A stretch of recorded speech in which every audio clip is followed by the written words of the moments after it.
কাজে লাগাতে পারে, মহান আল্লাহ জাহান্নামের যে 7টা দরজা আছে বন্ধ করে দেবেন। 3 নম্বরে তিনি বলেন, আমি এখানে পাইনি খ দিয়ে খব্বারিন। খব্বারিন শব্দের শাব্দিক অর্থ হচ্ছে ভব ভরে। খব্বারিন মানে কি? যাদের কোনো উদ্দেশ্য নেই, কাজ কাম নেই। এই পৃথিবীতে যদি সত্যিই কেউ সূরা ফাতিহার 7টা আয়াত আমল করতে পারে, তার জীবনে উদ্দেশ্যহীন থাকবে না, আল্লাহ একটা উদ্দেশ্য দিয়ে দেবে। 4 নম্বরে তিনি বলেন, আমি শিন পাইনি।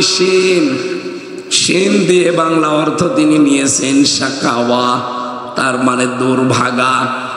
শাকাওয়াতুন সিন দিয়ে, সাকাওয়াত নাম নেই, সাকাওয়াত হোসেন, এটার বাংলা অর্থ হচ্ছে সৌভাগ্যশালী। আর সিন দিয়ে শাকাওয়াতুন মানে দুর্ভাগা।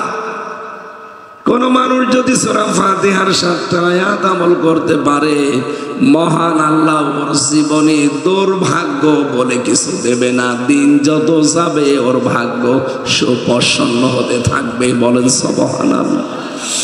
5 নম্বরে তিনি বলেন, আমি এই 5 নম্বর অক্ষর পাইনি, সেটা হচ্ছে ঝা। কি বললাম? ঝা দিয়ে তিনি কোরআনে শব্দ বের করেছেন, যাক্কুম। ইন্না শাজারাতাজ যাক্কুমি তাআমুল আসিম। অবশ্যই আল্লাহ পাপীদের খাবার জাহান্নামে খাওয়াবেন, যাক্কুম। শুধু ফাতিহার আয়াত যদি কেউ আমল করে দুনিয়াতে, ফজরের পরে একবার, মাগরিবের পরে একবার তেলাওয়াত করার পরে নিজের বুকে ফু দিতে থাকে, মহান আল্লাহ পাক তাকে যাক্কুম নামে এই ফল কোনোদিন খাওয়াবেন না। বলেন সুবহানাল্লাহ। 7 নম্বরে তিনি বলেন, আমি একটা অক্ষর পাইনি, তার নাম ফা। ফা দিয়ে তিনি লিখেছেন ফিরাক। ফিরাক মানে বিচ্ছেদ। সত্যি সূরা ফাতিহা যদি দুনিয়ায় কেউ আমল করতে পারে, ওর জীবন থেকে আমার আল্লাহ বিচ্ছেদ ঘটাবেন না। আজ বাংলাদেশে যারা সূরা ফাতিহা মানে নাই, আমল করে নাই, তাদের জীবন থেকে ছেলে মেয়ে, আত্মীয় স্বজন, দেশের মানুষ, জনগণ, এমনকি দেশ থেকেও তাদেরকে আল্লাহ বিচ্ছিন্ন করে দিয়েছেন। নাম ধরা লাগবে। আপনি বলেন তো, সূরা ফাতিহার আমল ছিল না, এই কারণে আর সন্তানাদি থেকে বিচ্ছিন্ন, জনগণ থেকে বিচ্ছিন্ন, দেশের মানুষ থেকে, সম্পদ থেকে, এমনকি নিজের বাবার বাড়ি থেকেও বিচ্ছিন্ন। স্বামীর বাড়ি যাবে, সে বাড়িতেও যাবে না, সে সুদা সদন ও মাটির সাথে মিশে গেছে।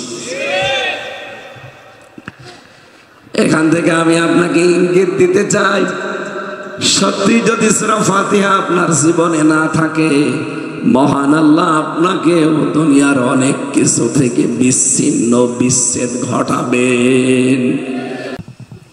ইয়া আইয়ুহাল্লাযীনা আমানুত্তাকুল্লাহা ওয়া যারু মা বাকিয়া মিনার রিবা ইন কুনতুম মুমিনিন। সাদাকতা ইয়া রাব্বানা। আল্লাহুম্মা সাল্লি আলা সাইয়্যিদিনা মাওলানা মুহাম্মদ ওয়া আলা আলি সাইয়্যিদিনা। আলহামদুলিল্লাহ। নওগাঁ জেলার পত্নীতলা থানার অন্তর্গত মধুইল চক মহেশগোয়াল গ্রাম ময়দানে আকবরপুর ইউনিয়নের 2 নম্বর ওয়ার্ডের যুব সমাজের উদ্যোগে তাফসিরুল কোরআন মাহফিলের স্বনামধন্য সভাপতি জনাব ডক্টর আব্দুল লতিফ, প্রধান অতিথি জনাব ইঞ্জিনিয়ার মোহাম্মদ এনামুল হক, বিশেষ অতিথি জনাব মোজাম্মেল মণ্ডল সহ অন্যান্য সম্মানিত ব্যক্তিবর্গ। আলোচনা রাখলেন আন্তর্জাতিক খ্যাতি সম্পন্ন মুফাসসিরে কোরআন আলহাজ মাওলানা মুফতি ফজলুর রশিদ মিয়া, হাফেজ মাওলানা মাহমুদুল হাসান, মঞ্চে বসা ওলামায়ে কেরাম, সামনে বসা মুসলমান ভাইরা, পর্দার আড়ালের সম্মানিতা মা এবং বোনেরা, রিভা রিভাব দেন, আওয়াজ বাড়িয়ে দেন।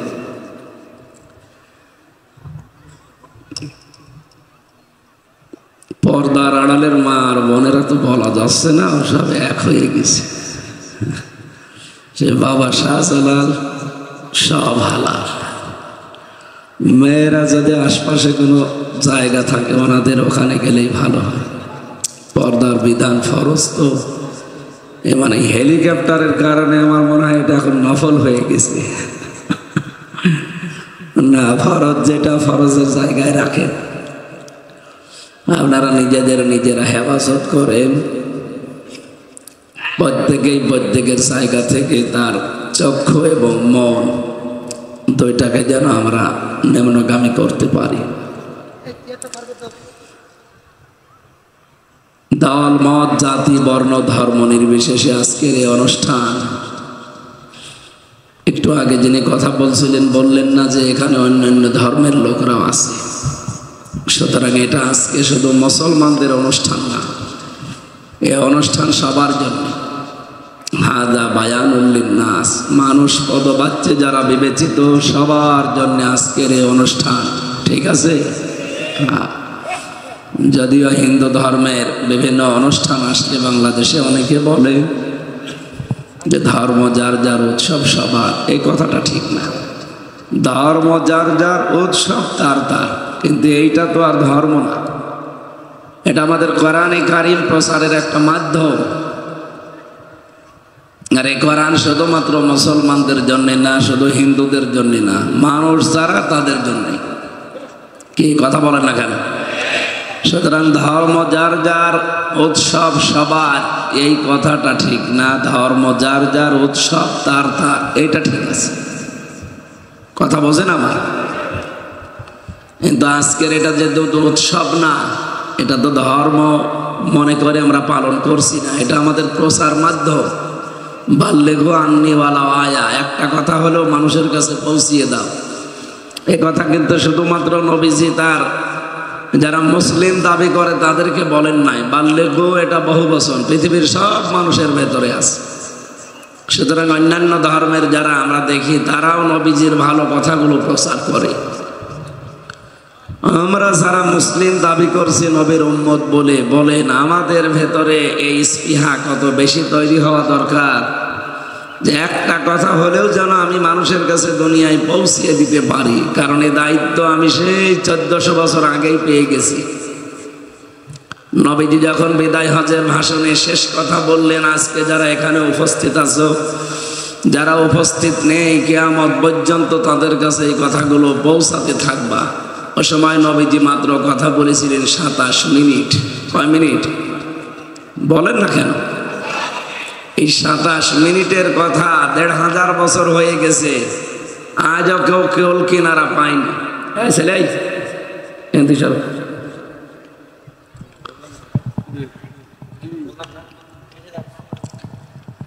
1500 বছর আগে থেকে এই কথা চলছে, মাত্র 27 মিনিট। কি কথা বলেছিলেন এমন যে এখনো এর গবেষণা বিশ্লেষণ করে মানুষ শেষ করতে পারেনি, কিয়ামত পর্যন্ত পারবেও না।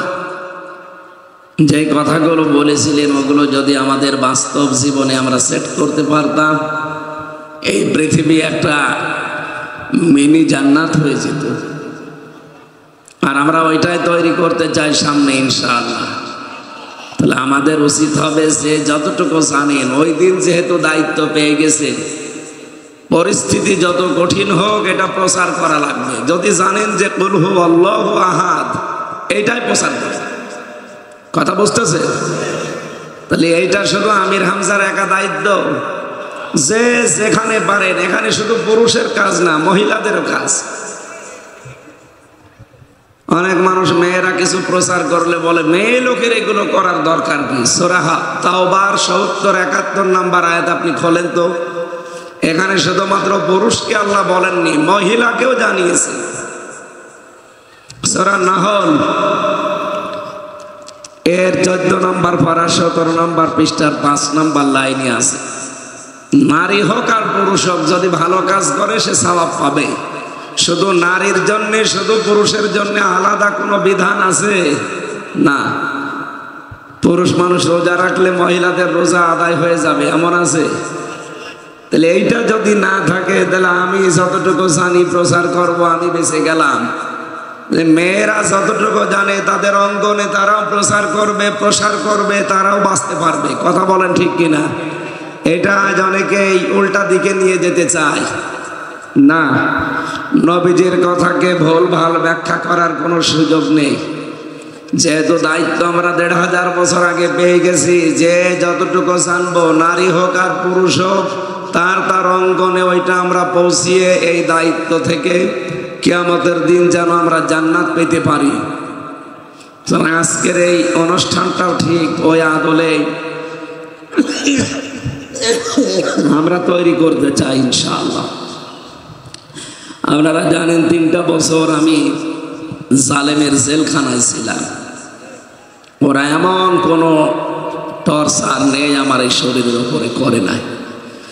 রিমান্ডে নিয়ে এমন যা করার সব করেছে, মাথার চুল থেকে শুরু করে পা পর্যন্ত এমন কোনো জায়গা বাকি রাখে না। এই জন্য আমি অসুস্থ, স্বাভাবিক হচ্ছে না শরীর। এটা দেরি হবে ওখানে, কারণ ওরা যা খাওয়িয়েছে মাল মশলা, খাওয়িয়ে না খাওয়িয়ে রাখতো, এই কারণে অনেকগুলো রোগ হয়ে গেছে শরীরে। স্বাভাবিক হতে সময় লাগবে, আপনাদের দোয়া দরকার। মন থেকে দোয়া করেন, আল্লাহ যেন আমাকে সুস্থতা দান করেন। মরা গাছে ফুল ফোটাতে পারে কে? আরো জোরে বলেন। মরুভূমিতে পানির ফোয়ারা জারি করতে পারে কে? ওয়াইদা মারিদতু ফাহুয়া ইয়াশফিন।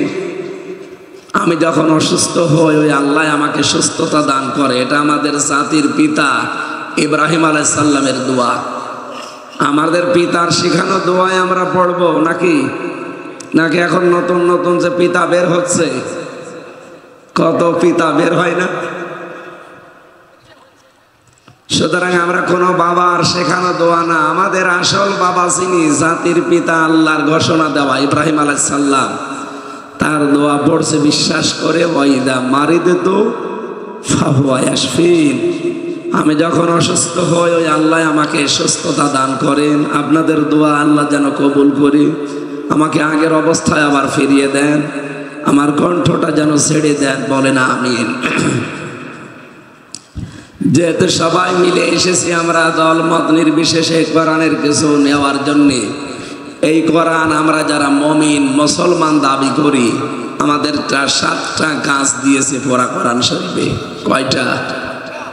মমিন জীবনের এই 7টা কাজ দুনিয়াতে থাকা লাগবে। এটা আমরা কর্মসূচি হিসাবে নিতে পারি, দফা হিসাবে নিতে পারি। বাংলাদেশে তো বহু দফা, অনেক দফায় কাজ হয়নি, অনেক দফায় কাজ হয়েছে। বঙ্গবন্ধুর কয় দফা ছিল? 6 দফা। এই কথা বলেন না কেন? হেফাজত ইসলামের কয় দফা ছিল? 13 দফা। কত? বৈষম্য বিরোধী ছাত্র আন্দোলন, এদের দফা ছিল কয়টা? 9টা। শেষ পর্যন্ত 1 দফা এসেছিল, হাসিনা তুই কবে যাবি। এ দফায় কাজ হয়েছে না হয়েছে? হয়েছে। আল্লাহ রাব্বুল আলামিন কোরআনে কারিমে আমাদের মানব জীবনে, বিশেষ করে যারা আমরা মুমিন, আমাদেরকে 7টা দফা দিয়েছেন। যদি মানব জীবনে এই দফাগুলো আমরা মিলাতে পারি, এখানে অনেক আলেম বসে আছে, সবাইকে আহ্বান জানাচ্ছি কথাগুলো আপনিও প্রচার করবেন। এই 7টা দফা কর্মসূচি যাদের জীবনে থাকবে, জান্নাতের দরজাগুলো আমার আল্লাহ তার জন্য উন্মুক্ত করে দেবেন। পক্ষান্তরে আপনি দেখবেন সূরা ফাতিহার ভেতরে আল্লাহ 7টা আয়াত দিয়েছেন। কয়টা? সবাই বলেন। এই 7 আয়াতের ভেতরে 29টা অক্ষরের 7টা অক্ষর আল্লাহ মাইনাস করে রেখেছেন। পড়া কোরআন শরীফ পড়তে গেলে 29টা হরফ লাগে।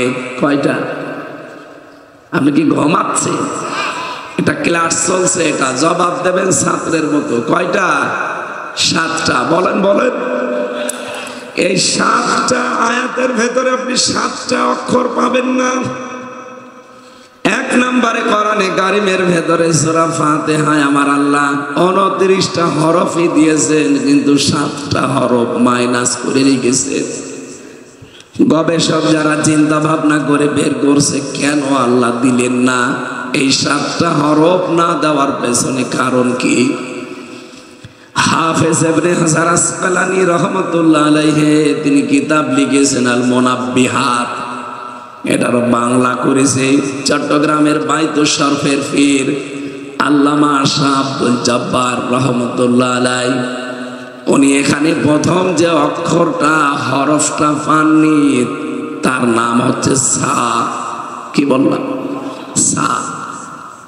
সা দিয়ে উনি শব্দ তৈরি করেছেন। সা মানে সাবর, সবর না, 6-12 সবর মানে ধৈর্য, আর সা 12 সবর মানে ধ্বংস। উনি জানাতে চেয়েছেন সূরা ফাতিহা যদি কেউ দুনিয়াতে আমল করতে পারে আমার আল্লাহ তাকে ধ্বংস করে দেবে না। সুবহানাল্লাহ বলতে পারে না? 2 নম্বরে আপনি পাবেন না জিম। জিম দিয়ে উনি জানাতে চেয়েছেন জাহান্নাম। কেউ যদি সত্যি সূরা ফাতিহা দুনিয়াতে আমল করতে পারে, কাজে লাগাতে পারে, মহান আল্লাহ জাহান্নামের যে 7টা দরজা আছে বন্ধ করে দেবেন। 3 নম্বরে তিনি বলেন আমি এখানে পাইনি খ দিয়ে খব্বারিন। খব্বারিন শব্দের শাব্দিক অর্থ হচ্ছে ভব ঘুরে। খব্বারিন মানে কি? যাদের কোনো উদ্দেশ্য নেই, কাজ কাম নেই। এই পৃথিবীতে যদি সত্যি কেউ সূরা ফাতিহার 7টা আয়াত আমল করতে পারে তার জীবনে উদ্দেশ্যহীন থাকবে না, আল্লাহ একটা উদ্দেশ্য দিয়ে দেবে। 4 নম্বরে তিনি বলেন আমি শিন পাইনি। শিন দিয়ে বাংলা অর্থ তিনি নিয়েছেন শাকাওয়া, তার মানে দুর্ভাগা। শাকাওয়াতুন সিন দিয়ে, সাকাওয়াত নাম নেই, সাকাওয়াত হোসেন, এটার বাংলা অর্থ হচ্ছে সৌভাগ্যশালী। আর সিন দিয়ে শাকাওয়াতুন মানে দুর্ভাগা। কোন মানুষ যদি সূরা ফাতিহার 7টা আয়াত আমল করতে পারে মহান আল্লাহ ওর জীবনে দুর্ভাগ্য বলে কিছু দেবে না। দিন যত যাবে ওর ভাগ্য সুপ্রসন্ন হতে থাকবে। বলেন সুবহানাল্লাহ। 5 নম্বরে তিনি বলেন আমি এই 5 নম্বর অক্ষর পাইনি, সেটা হচ্ছে ঝা। কি বললাম? ঝা দিয়ে তিনি কোরআনে শব্দ বের করেছেন যাক্কুম। ইন্না শাজারাতাজ যাক্কুমি তুআমুল আসিম। অবশ্যই আল্লাহ পাপীদের খাবার জাহান্নামে খাওয়াবেন যাক্কুম। শুধু ফাতিহার আয়াত যদি কেউ আমল করে দুনিয়াতে, ফজরের পরে একবার, মাগরিবের পরে একবার তেলাওয়াত করার পরে নিজের বুকে ফু দিতে থাকে, মহান আল্লাহ পাক তাকে যাক্কুম নামে এই ফল কোনোদিন খাওয়াবেন না। বলেন সুবহানাল্লাহ। 7 নম্বরে তিনি বলেন আমি একটা অক্ষর পাইনি, তার নাম ফা।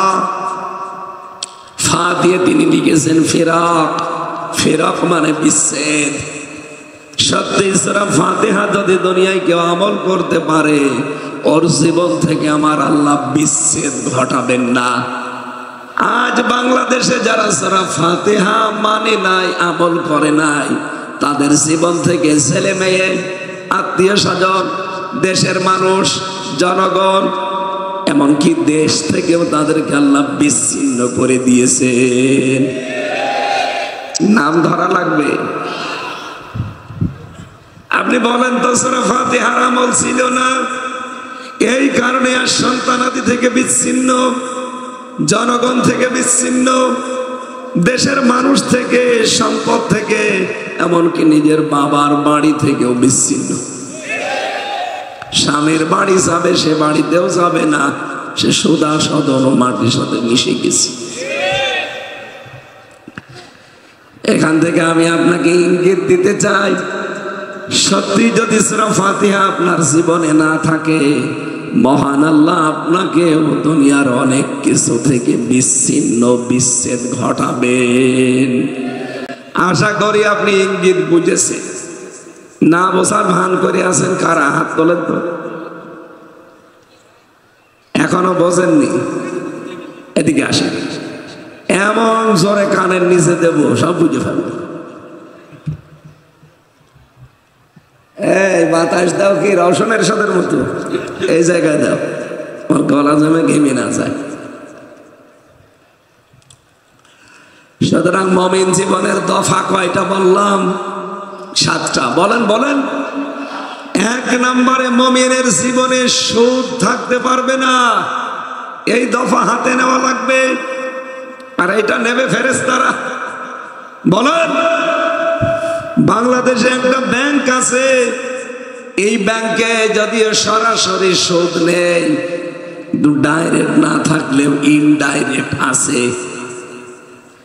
আর অন্যান্য ব্যাংকে তো ডাইরেক্টই আছে। বাবা শাহজালাল, মদের কাছে কুত্তা বিড়াল সব হালাল। ইসলামী ব্যাংক, এখানে 28টা নিয়ম নীতি আছে। ইসলামী অর্থনীতিকেও যদি মেনে চলতে চায় তাহলে 28টার উপরে তাকে মানলেই হবে। এই যে মোশারাকা, মোদারাবা, মোরাবাহা, বায়ে সালাম, বায়ে ইস্তেসনা, বায়ে মুআজ্জাল, বায়ে ওয়াহেদা, এরকম 28টা আপনি পাবেন ইসলামী অর্থনীতিতে। এগুলো ইসলামী ব্যাংক চেষ্টা করে যাচ্ছে। যতদিন এদেশে যাকাত ভিত্তিক অর্থনীতি কায়েম না হবে রাষ্ট্রীয়ভাবে, ততদিন এদেশের কোনো ব্যাংক 100% সুদ মুক্ত হওয়া সম্ভব না। মুমিন জীবনের প্রথম দফা কি বললাম? সুদ মুক্ত হওয়া লাগবে। কথা বলেন ঠিক কিনা? এটাকে আমরা এখনো পেরেছি? তার মানে এইটার জন্য আপনাকে চেষ্টা করতে হবে। এটা যেহেতু ওয়াজ করে হয় না, নসিহত করে হয় না, এটা রাষ্ট্রে কায়েম করা লাগে। আর কায়েম করার জন্য এখন সুযোগ আর সময় আল্লাহ আমাদেরকে তৈরি করে দিয়েছেন। এই কথা বলেন না কেন? ইঞ্জিনিয়ার এনামুল হক আজকের প্রধান অতিথি না? এইরকম 151 জন মানুষ যদি বাংলাদেশে কোরআন শরীফ বুকে নিয়ে সংসদে যেতে পারে, পরের দিন যদি ওনারা হাত তুলে বলে আমরা সুদ মুক্ত করতে চাই এই দেশ, স্পিকার যদি বলেন কালা রাজি আছেন হাত তোলেন, এই 300 এমপির ভেতরে এরকম 151 জন মানুষ যদি হাত তুলতে পারে, পরের দিন দেখবেন এই দেশে সব ইসলামী ব্যাংকের কায়দায় চলছে। অথচ সুদ খাওয়ার সর্বনিম্ন গুনাহ হচ্ছে মায়ের সাথে জিনা করা, তাও 1 বার 2 বার না, 33 বার। নওগাঁর মানুষেরা বলেন তো আপনার বিবেকে কি বলে? মায়ের সাথে জিনা করে কোন মানুষের নামাজ হয়? আরো আসতে বলে। আপনি মায়ের সাথে 1 বার 2 বার না, এটা ঘৃণিত বিষয়, যেটা কত খারাপ সন্তানও কল্পনায় আনতে পারে না।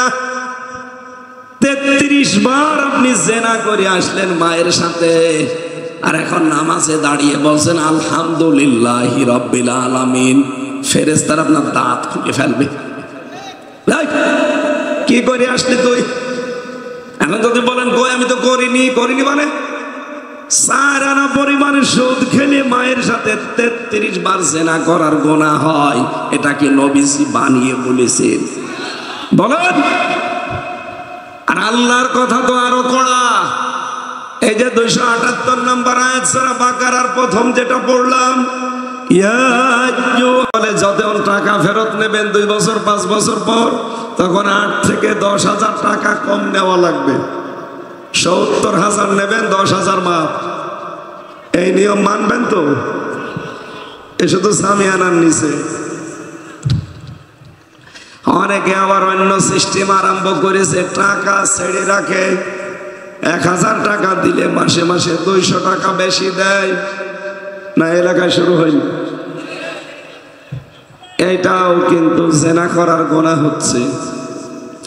সুদ 100% সম্ভব না যতক্ষণ পর্যন্ত রাষ্ট্রীয়ভাবে বিধানটা কায়েম না হবে। আর আমরা এইটাই চাচ্ছি বারবার, জাতিকে মায়ের সাথে জিনা থেকে বাঁচাতে। আল্লাহ বলেন ফাইল্লাম তাফআলু ফাদানু বিহারবিন মিনাল্লাহি ওয়া রাসূলি। যদি সুদ ছেড়ে না দাও আমার এই ঘোষণা শোনার পর, তাহলে আমি আল্লাহ এবং আমার রাসূলের সাথে যুদ্ধ করার জন্য প্রস্তুত হয়ে যাও। বলেন নাউজুবিল্লাহ। পারা যাবে? এটা পারা যাবে তো? অনেকে আমরা এখনো চালাচ্ছি। আশা করছি আমরা এই কাজ যেভাবেই হোক ছেড়ে দেব, না খেয়ে থাকবেন। দরকার হয় আপনি মরি যান, তারপরও জাহান্নামে যাওয়া লাগবে না। কিন্তু এই কাজ করে সম্পদের পাহাড় তৈরি করে মরে গেলেন, আবাদান আবাদান আপনাকে জাহান্নামের আগুনে জ্বলা লাগবে। আরে ভাই, আমরা বারবার এই কথাই মানুষকে বোঝাতে পারি না যে আপনাদেরকে আমরা সুদ থেকে বাঁচাতে চাই। আর এটা ওয়াজের দ্বারা হয় না, এটা নসিহত করে হয় না। এটা বন্ধ করার জন্য সর্বোত্তম মাধ্যম হচ্ছে এ বিধান নিয়ে যাওয়া রাখবে রাষ্ট্রে। আরো জোরে বলেন।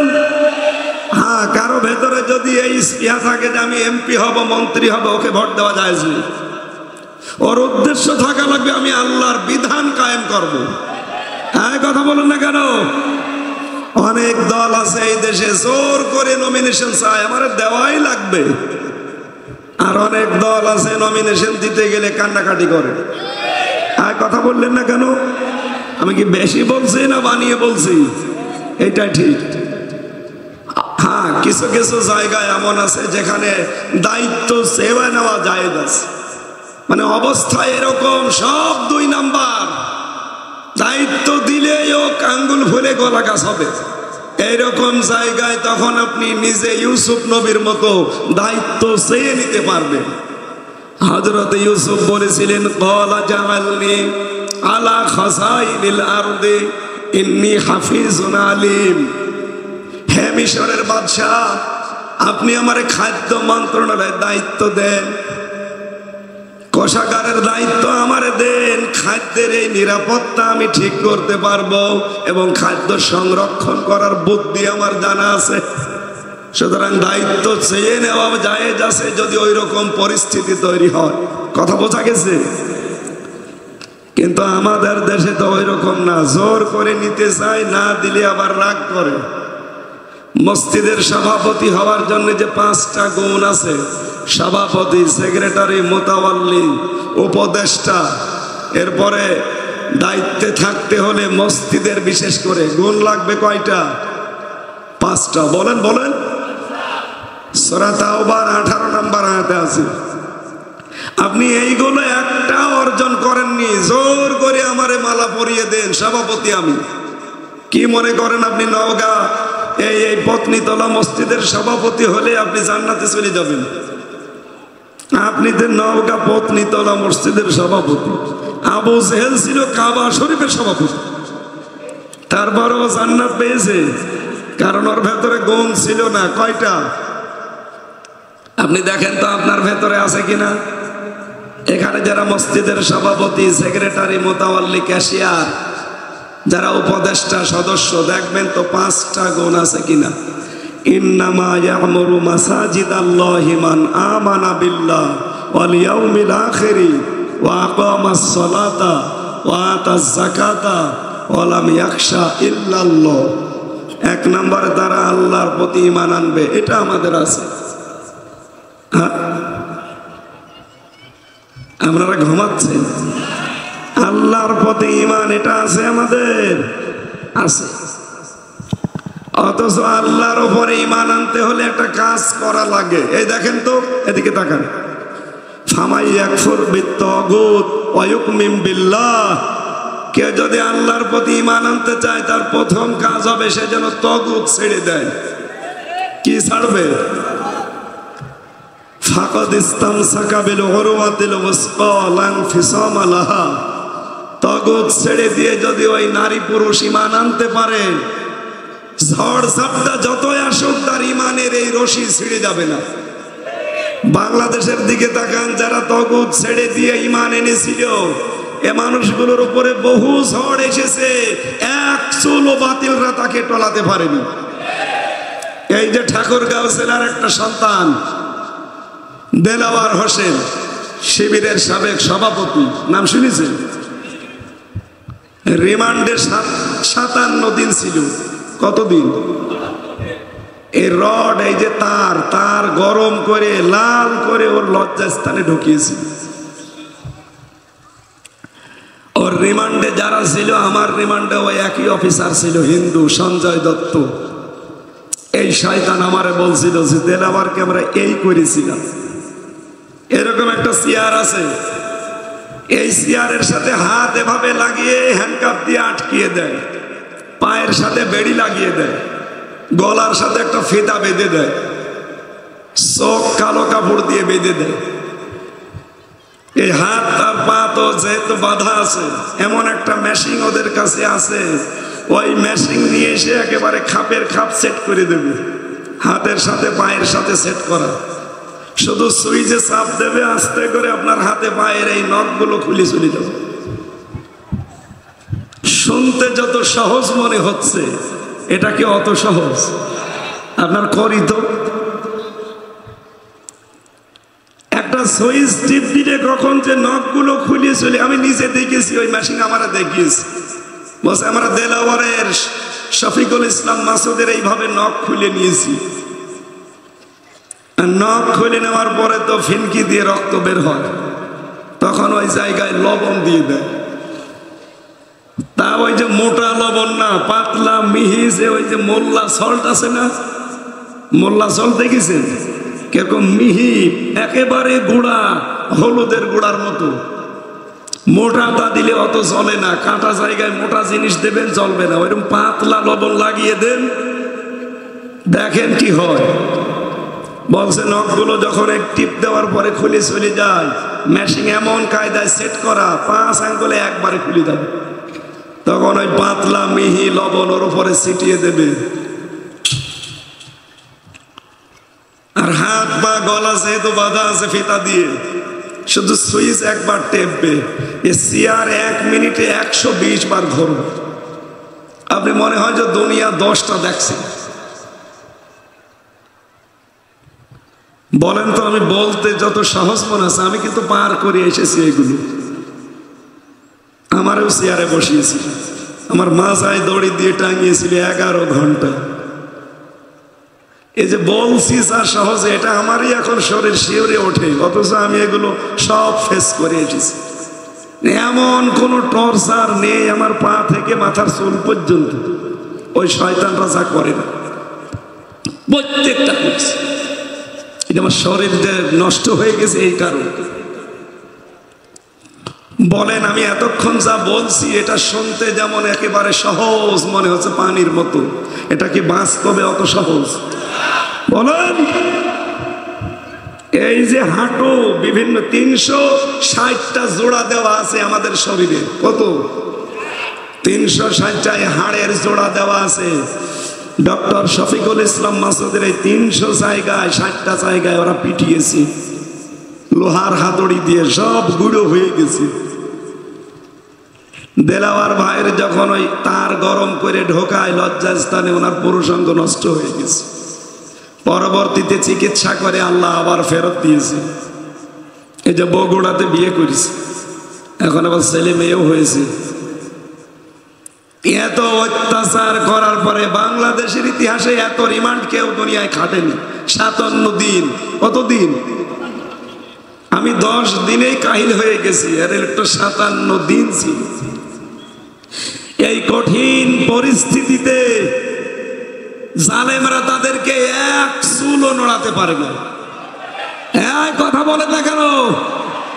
তারা তগুত ছেড়ে দিয়ে ঈমান এনেছিল।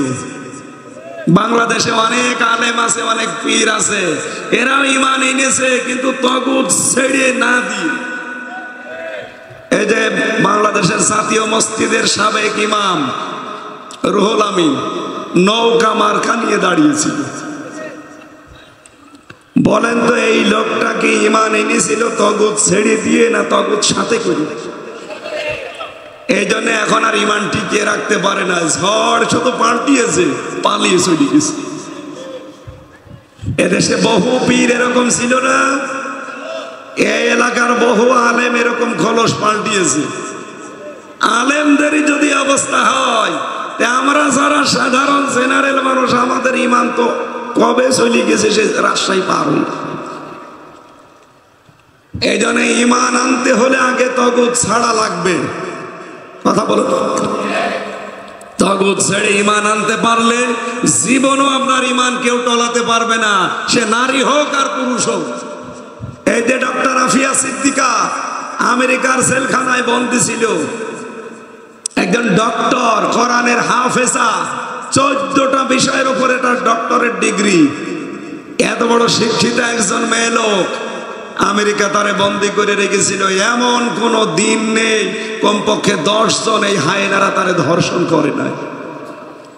বোনটাকে একেবারে দুর্বল করে ফেলেছে, কিন্তু 100 ঈমান থেকে টলাতে পারবে।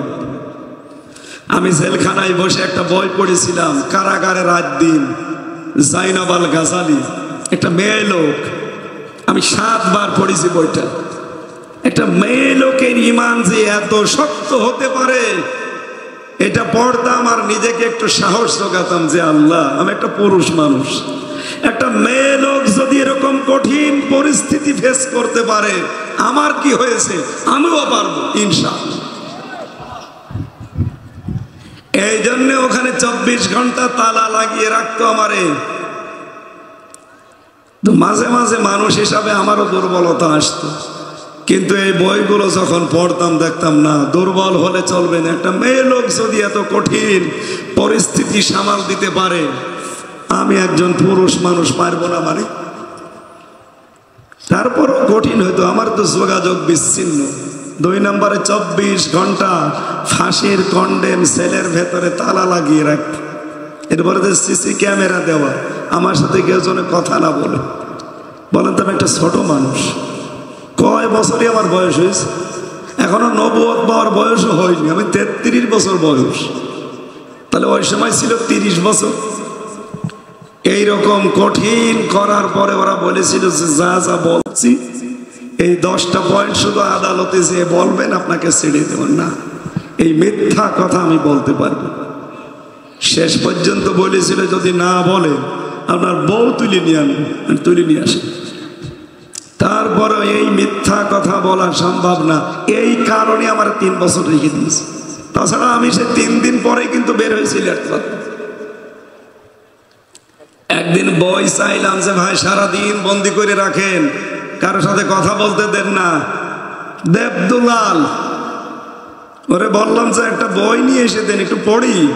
ও আল্লাহ, নিয়ে এসে দিল বঙ্গবন্ধুর আত্মজীবনী। ও ছাতা পড়ে আমি করবো কি? পরের সপ্তাহে আর একটা বই চাইলাম, ও দিল বঙ্গবন্ধুর ছেলেবেলা। ভাই আপনি আর বই পান না? হুজুর নতুন বই আনবো সামনে সপ্তাহে। নতুন বই নিয়ে এসে দিয়েছে বঙ্গবন্ধুর চীন সফর। গেল রাগ হয়ে, আরে বেটা মালায়নের বাচ্চা, আর কাজ পাও না ভণ্ডামি করে। কারণ আমি জানি যে আমার তালা লাগানো, ও তো ভেতরে আসতে পারবে না। ও ভেতরে আসতে হলে সুপারের না জেলারের বলা লাগবে, আবার তালা লাগানো, ওদিকে সিসি ক্যামেরা দেওয়া। ও তালা তো খোলার সাধ্য ওর নেই। ভেতরে থেকে শয়তানে যা গালি দেয় দিয়ে ও তো ধরতে তো পারবে। যা তা বললাম, শেষে বলছো হুজুর ঠিক আছে আমি আর বই নিয়ে আসতে পারবো না। মানে বই যদি আপনি নিয়ে আসতে চান তাহলে নিয়ে আসবেন যে আমার ফাঁসি চাই। বই পড়তে নেই, পড়তে নেই মানে আমি মেজর ডালিম বলছি এই বই নিয়ে আসতে পারেন না।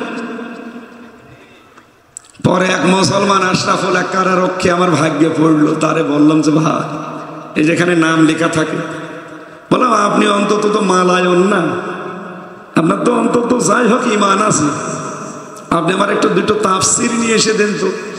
আল্লাহর ইশারা ও পরের দিন 2টো তাফসির নিয়ে এসেছে, তাফহিমুল কোরআন আর ফি জিলালিল কোরআন। আল্লাহর ইশারায় এই 2টা সবচাইতে বেশি ভালোবাসি আমি, আরে 2টাই নিয়ে এসে দিয়েছে। এই জন্য ঈমান যদি সত্যি আমরা আনি, ঈমান আনতে হলে এই জাইনাব আল গাজালির মতো, ডক্টর আফিয়া সিদ্দিকার মতো, দেলাওয়ার ভাইয়ের মতো, শফিকুল ইসলাম মাসুদের মতো ঈমান আনেন, তাগুত ছেড়ে দেন। দুনিয়া একদিকে যাবে, আপনাকে টলাতে পারবে না। আর ঈমান যদি আনেন ওই রুহুল আমিনের মতো, ফরিদউদ্দিন মাসুদের মতো, ঝড় উঠবে নওগাঁয়, 45 কিলোমিটার দূর নওগাঁ এখান থেকে। পাইলট আমারে বলছিল নওগাঁ থেকে জায়গাটা 45 কিলোমিটার। বলছে নওগাঁয় ঝড় উঠবে, এখান থেকে আপনার বাতি নিভে যাবে। যা, আমরা এমন ঈমান চাই না। সুতরাং ইমানের প্রথম কর্মসূচি আমাদের সুদ ভিত্তিক অর্থনীতি, এটা বন্ধ করার জন্যে আমরা এমন এমন মানুষ আজ পাঠাতে চাচ্ছি সামনে, এই দেশে যেন কিয়ামতের আগে কেউ আর সুদ খেতে না পারে। এটার জন্য যদি আপনি চেষ্টা করেন, যদি এদেশে বিধান কায়েম নাও হয়, কিয়ামত পর্যন্ত কবরে বসে বসে আপনি সওয়াব পেতেই থাকবেন। বললাম না, ইঞ্জিনিয়ার এনামুল হকের মতো মানুষ 151 জন যাক, ওনারা পরের দিনই সংসদে বিল আনবে, আমরা নামাজের বিল চাই। কথা বলেন না কেন? 300 জনের ভেতরে 151 জন যদি হাত তোলে, স্পিকার বাধ্য ওই বিল পাস করতে। পরের দিন নামাজ পড়বে দেশের কত কোটি মানুষ? 18 কোটি। বলেন বলেন, আপনি ভোট দিয়েছিলেন ইঞ্জিনিয়ারকে মাত্র একটা, ওনার দ্বারা যেহেতু হাত তোলার কারণে নামাজের বিধান কায়েম হয়েছে, সুতরাং এই দেশে 18 কোটি মানুষ নামাজ পড়লে যে সওয়াব পাওয়া যায়, ওই সওয়াব আপনি একাই পাবেন। এটা যদি কারো কাছে রাজনীতি মনে হয়, হ্যাঁ এইটাই আমার রাজনীতি, কারণ আমি চাই সামনে নামাজের বিল সংসদে আনতে। আপনারা চান না? কারা চান দেখে? লিল্লাহে তাকবীর।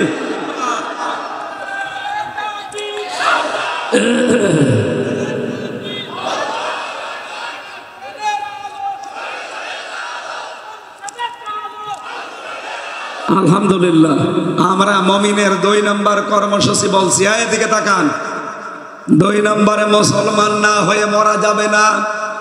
সূরা আলে ইমরানের 102 নম্বর আয়াতে আছে, ইয়া আইয়ুহাল্লাযীনা আমানুত্তাকুল্লাহা হাক্কা তুকাতিহি ওয়া লা তামুতুন্না ইল্লা ওয়া আনতুম মুসলিমুন। প্রশ্ন আসতে পারে, হুজুর মুসলমান না হয়ে মরা যাবে না? আমি তো মুসলমানই আছি।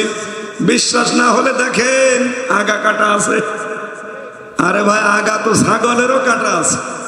ছাগলের কাটা নেই? ছাগল কি মুসলমান? হ্যাঁ, মুসলমান কারে বলে? সেলমন বা সালমন এই শব্দ থেকে উৎপত্তি। সিনের উপরে জবর দিয়ে যদি পড়েন সালমন, তার মানে হবে শান্তি। আর সিনের নিচে যদি জের দিয়ে পড়ে হবে সিলমন, এর বাংলা অর্থ হবে আত্মসমর্পণ করা, ইসলামে প্রবেশ করা। আপনাকে মুসলমান হতে হলে ইসলামের কাছে আত্মসমর্পণ করা লাগবে, নিজের বলে আর কিছু নেই। কথা বলেন না কেন? যারা আজ মুসলিম মেয়েরা বিভিন্ন জায়গায় দাঁড়িয়ে আছেন, আপনি যদি এই কর্মসূচি জীবনে দফা হিসাবে নিতে চান, দেখবেন আল্লাহর বিধান কখন কোনটা আছে, ওইটা আপনার বিশ্বাস এবং বাস্তবে যদি নাও মেলে তাও মেনে নেওয়া লাগবে। পর্দা মানতে গেলে ঝামেলা হয়, এটা আমরাও জানি। এই গরমের ভেতরে এত বড় একটা পোশাক পরার পরে আবার এই জিলবাব সামনে দেওয়া, হাত মোজা পা মোজা, এই ঝামেলা আছে না নেই? কিন্তু বিধানটা কার? আরো জোরে বলেন, কার? সম্মানিত মা বোনেরা, আপনাকে আমি 2টা আদেশ করছি কোরআন দিয়ে। 1 নম্বরে আপনি লজ্জাস্থানটা হেফাজতে রাখবেন। 2 নম্বরে চক্ষুকে নিম্নগামী করবেন। শয়তানের যত ধোঁকা আছে এই 2টা জায়গায় বেশি, একটা লজ্জাস্থানের, 2 নম্বরে চোখে। আল্লাহ আমাদের এই 2টাকে নারী পুরুষ যারাই আছি, এটা পঙ্খানো আদায় করার তৌফিক দিন, বলে না আমি। 3 নম্বরে কর্মসূচি পেয়েছি সূরা মায়েদায় 35 নম্বর আয়াত, ইয়া আইয়ুহাল্লাযীনা আমানুত্তাকুল্লাহা ওয়াবতাগু ইলাইহিল ওয়াসিলা ওয়া জাহিদু ফি সাবিলিহি লাআল্লাকুম তুফলিহুন। ঈমানদারেরা, আল্লাহকে ভয় করো আর আল্লাহকে পাওয়ার জন্য একটা মাধ্যম তালাশ করো। ওই মাধ্যমটা হচ্ছে জিহাদের মাধ্যম।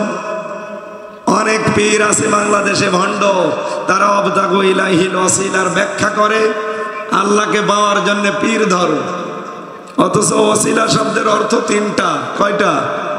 1 নম্বরে ওয়াসিলা মানে নেক কাজ, 2 নম্বরে ওয়াসিলা মানে কোরআন শরীফ, 3 নম্বরে ওয়াসিলা মানে নবীর সম্মান। বলেন তো এর ভেতরে পীর ধরা আছে? কোথায় পেলেন আপনি?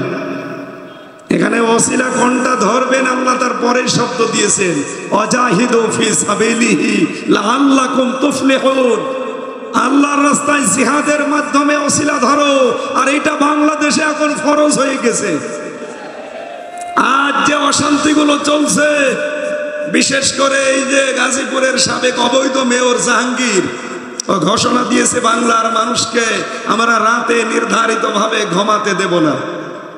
এই জন্য সরকার এখন অপারেশন ডিভেল হান্ট মানে শয়তানের খোঁজে এই অপারেশন আরম্ভ করেছে।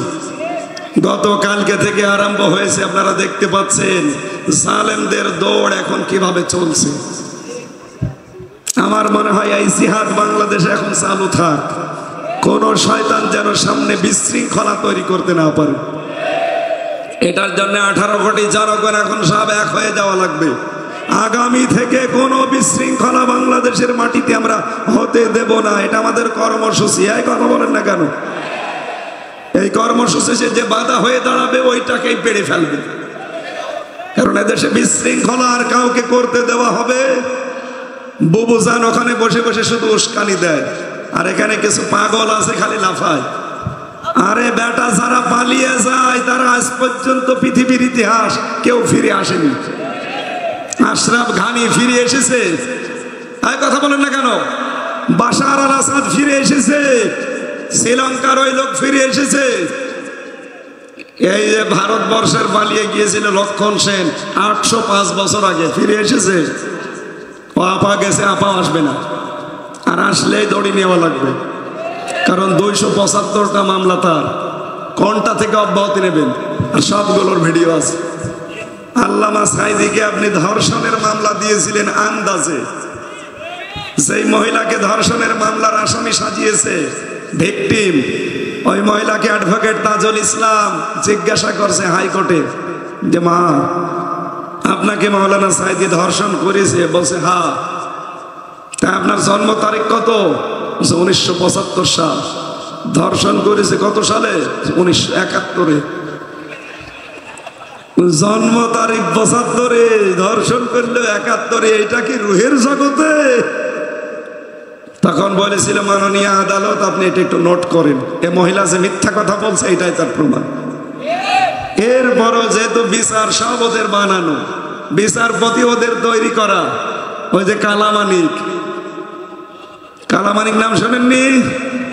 বিসি উড়ে গেছে, ওর জীবনে সংসার করার কাজ শেষ। এক মহিলা যে দোকানদারকে বলছে আমি সিম কিনতে চাই, সিম দেন তো। সিম কয় কেজি নেবেন? 1 কেজি, কিন্তু বিসি ছাড়া দেবেন। দোকানদার বলছে বিসি ছাড়া সিম কিনবেন? বিসি ছাড়া স্বামী দিলে নেবেন? না, বিসি ছাড়া স্বামী চান না, বিসি ছাড়া সিম চান। মানে আমার মনে হয় এই যে বিচারপতি, একটা সুপ্রিম কোর্টের বিচারপতি এই শয়তান, অথচ ওর বিসি উড়ে গেছে এমনি না, কোরআনের পাখিকে মিথ্যা সাজা দিয়েছিল শয়তান। ও বলেছিল যে আল্লামা সাইদিকে আমি ফাঁসি দিতে পারলাম না, এটা আমার জীবনের আফসোস। আল্লাহ এখন ওরে দেখাচ্ছে। এই কথা বলেন না কেন? সুতরাং বাংলাদেশে আর কেউ যেন বিশৃঙ্খলা তৈরি করতে না পারে। ওয়ালা তুফসিদু ফিল আরদি বাদা ইসলাহিহা। জমিন শান্ত হয়ে যাওয়ার পরে কেউ যদি বিশৃঙ্খলা করে, ও আল্লাহর টার্গেট। কথা বলে না কেন? শুধু আল্লাহর টার্গেট না, ইউনূসেরও টার্গেট। ইউনূস এই কর্মসূচি হাতে নিয়েছে। বিশৃঙ্খলা করলে অপারেশন ডিভেল হান্ট শয়তানের খোঁজে চালু করেছে। এই ফেব্রুয়ারির 5 তারিখ থেকে আরম্ভ হয়েছিল আযাবুল বুলডোজার। নাম শোনেননি? কি আযাব? আযাবুল বুলডোজার যা আরম্ভ হয়েছিল, আমার মনে হয় এটা অব্যাহত থাকার দরকার ছিল। এক কথা বলছে না কেন? মাথাটা আযাবুল বুলডোজার হয়েছে সামনে, এখন আবার কোন আযাব আসবে আপনি টের পাচ্ছেন না। এই জন্য সাবধান হন। কোন বিশৃঙ্খলা কারো উস্কানিতে পা দিয়ে যদি তৈরি করেন, এমন পেছনে লাল হবে না, বাদরের পেছনের মতো হয়ে যাবে। ইসলামী দলগুলো এখন এক হওয়ার সিদ্ধান্ত নিয়েছে অলরেডি। বিশেষ করে 12টা ইসলামী দল, তারা বলছে আমরা ইসলামের পক্ষে একটা বাক্স দিতে চাই। এটা জালেমরা তো পালিয়েছে, এদেশে অনেক মুনাফিক আছে। তারা এখন কায়দা কৌশল করে কি করবে, টাকা পয়সা তো খরচ করার জায়গা নেই, দেখছে তো গেল। তখন সিলেটের জৈন্তাপুরের কিছু আলেম নামে জালেমকে 3 কোটি টাকা দিয়েছে, দিয়ে বলেছে বলবে যে জামাত ইসলামের আকীদা ভালো না, ওরা দাড়ি ছোট ছোট রাখে, ওরা টুপি মাথায় দেয় না, ওরা পর্দা করে না, ওদের সাথে জোট করা যায়ছিল। পুলিশ ধরেছে ওই কয়েকজনের একজনকে, এমন পিটানো পিটিয়েছে, বলছে আমারে পিটাবেন না, আমি সব বলে দিচ্ছি। বল, বলছে 3 কোটি টাকা দিয়েছিল আমাদের এই বাজনা বাজাতে, টাকাগুলো হালাল করা লাগবে না, এই কারণে আমরা আরম্ভ করেছিলাম। আপনারা আমাকে মারবেন না, আমি টাকাগুলো একটু হালাল করিনি। এভাবে অনেকে টাকা হালাল করার জন্য ফতোয়াবাজি করছেন। ভাই আপনি টাকা খাবেন খান, কিন্তু এক বেলা একটু বাজনা বাজাবেন, এরপরে বন্ধ হয়ে যাবে। ওই শয়তানদের টাকাগুলো আপনি নিয়ে নেন আগে। এই কথা বলেন না কেন? এই জন্যে মুমিনের কর্মসূচি 3 নাম্বার এইটা, যে আমরা জিহাদের মাধ্যমে অন্যায় যেখানে, বিশৃঙ্খলা যেখানে, প্রতিবাদ সেখানে, এই কাজের মাধ্যমে আমরা আমাদের কর্মসূচি সফল করতে চাই। 4 নাম্বারটা পাবেন সূরা তাওবায়। কোন সূরা? বলেন 119 নাম্বার আয়াত, ভালো মানুষের সাথে রাখা লাগবে। 5 নাম্বারটা আছে সূরা মায়েদার ভেতরে, সূরা কি তাওবা না, 5 নাম্বারটা পাবেন সূরা হাদিদের ভেতরে 28 নাম্বার আয়াত, রাসূলের প্রতি ঈমান, তার মানে তার আদর্শ মানা লাগবে। 6 নাম্বারটা সূরা হাশরের 18 নাম্বার আয়াত, আগামী দিনের প্রস্তুতি তৈরি করা লাগবে। 7 নাম্বারটা, এভাবে আমার আল্লাহ পড়া কোরআনে আমাদের কর্মসূচিগুলো সাজিয়ে দিয়েছে। এরপরেও যদি আমরা এগুলো হাতে সামনে না নেই, এর এগেনস্টে আবার আমি কোরআনে পেয়েছি শয়তান 7টা কর্মসূচি হাতে নিয়েছে। আমাদের এই 7টা কর্মসূচি আমরা যদি হাতে নেই, শয়তান এগুলো ব্যর্থ করার জন্য কয়টা নিয়েছে? আমরা এখন আর কথা শেষ করতে পারছি না। সম্মানিত মা বোনেরা, আপনারা বহু এসেছেন, আমি দেখতে পাচ্ছি। হযরতে খাদিজাতুল কুবরা জীবনে কিন্তু ফরজ নামাজ পড়েননি, রোজা রাখেননি, হজ করেননি, যাকাত দেননি, এমনকি পর্দাও করেননি। অথচ আল্লাহ তার জন্য জান্নাতে ঘর বানিয়ে পাঠিয়ে দিয়েছেন। একটাই কারণ তার স্বামীর পেছনে সময় দিয়েছে, সম্পদ দিয়েছে, খেদমত করেছে। এজন্য আপনার জীবনে যা হয় হয়ে যাক, স্বামীকে গুরুত্ব দেবেন। আশা করছি স্বামীর সন্তুষ্ট অর্জন করতে পারলে আপনিও খাদিজাতুল কুবরার সাথে জান্নাতে যেতে পারবেন। যেহেতু 45-এ ছাড়বে হেলিকপ্টার, 3 মিনিট আছে, আমি শেষ করে দিলাম। আল্লাহুম্মা আমিন। লা হাওলা ওয়ালা কুওয়াতা ইল্লা বিল্লাহিল আলিয়্যিল আযীম। আল্লাহ আমার ভাঙ্গা কণ্ঠ নিয়ে, অসুস্থ শরীর নিয়ে যতটুকুই কথা বলেছি তুমি মেনে চলার তৌফিক দাও। আগামীতে অনুষ্ঠানটা আরো বড় করে কবুল করে নাও। তোমার বান্দা বান্দিরা যেন ঋণী না থাকে। এলাকায় মাটির নিচে যত কবর আছে তুমি মাফ করে দাও। মাওলানা আব্দুল লতিফ সহ যত মানুষ এই মাহফিলে যুবক খেদমত করেছে, আল্লাহ যুবকদেরকে কবুল করে নাও। মা বোনদেরকে তুমি খাদিজাতুল কুবরার মতো বানিয়ে দাও। তোমার বান্দা বান্দিদের দিল মন তুমি ইসলামের দিকে, এই মাহফিলের দিকে ঝুঁকিয়ে দাও। কোনো অভাব, কোনো ঋণ যেন তারা না থাকে। মাওলানা বজলুর রশিদ, মাওলানা আব্দুল বারী রশিদি, মাওলানা হোসাইন মাহফুজ, মাওলানা মুয়াজ্জিম ভাই সহ কত আলেমরা হাত তুলেছে। যারা অসুস্থ আমার মতো, তাদেরকে শেফা দান করো। আগামীতে অনুষ্ঠানটা আরো বড় করে আল্লাহ কবুল করে নিও। মরণ আসলে যেন পড়তে পারি লা ইলাহা ইল্লাল্লাহু মুহাম্মাদুর রাসূলুল্লাহ।